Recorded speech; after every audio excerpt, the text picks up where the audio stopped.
चांगली सेवा सुविधा हवी असेल तर भाडेवाढ करणे गरजेचे. मंत्री भरत गोगावलेंचं मोठं वक्तव्य. महाराष्ट्र राज्य परिवहन महामंडळानं एसटीच्या भाड्यात वाढ करण्याच्या प्रस्तावाला मंजुरी दिली आहे. त्यानुसार एसटीच्या भाड्यात 14.95% वाढ होणार आहे. ही वाढ आज मध्यरात्रीपासून 25 जानेवारीपासून लागू होणार आहे. आज शनिवारी 25 जानेवारीपासून ही दरवाढ लागू करण्यात आली आहे. त्यामुळे सर्वसामान्य प्रवाशांच्या खिशावर मोठा भार येणार असल्यानं प्रवाशांनी नाराजी व्यक्त केली आहे. आता यावर रोजगार हमी आणि फलोत्पादन मंत्री भरत गोगावले यांनी मोठं वक्तव्य केलं आहे. भरत गोगावले म्हणाले की आपल्याला चांगली सेवा सुविधा हवी असेल तर भाडेवाढ करणं गरजेचं आहे. कारण एसटी महामंडळ दर महिन्याला 50 कोटी रुपये तोट्यात जात आहे. तसेच चालक वाहक यांच्या पगारात वाढ होत असल्याने असे निर्णय घ्यावे लागतात.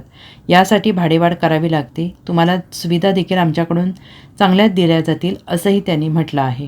सेवा, चांगली सुविधा, ड्रायव्हर लोकांची, कंडक्टर लोकांची पगार वाढ आणि सगळं जर व्यवस्थित असायला पाहिजे तर थोडंफार भाडेवाढ पण करणं गरजेचं आहे. कारण आज रोजी दर महिन्याला 50 कोटी रुपये लॉस मध्ये एसटी महामंडळ आहे आणि त्या अनुषंगाने गेली 3 वर्ष काही दरवाढ झालेली नव्हती, केली नव्हती. Bureau report, SBN Marathi, Mumbai.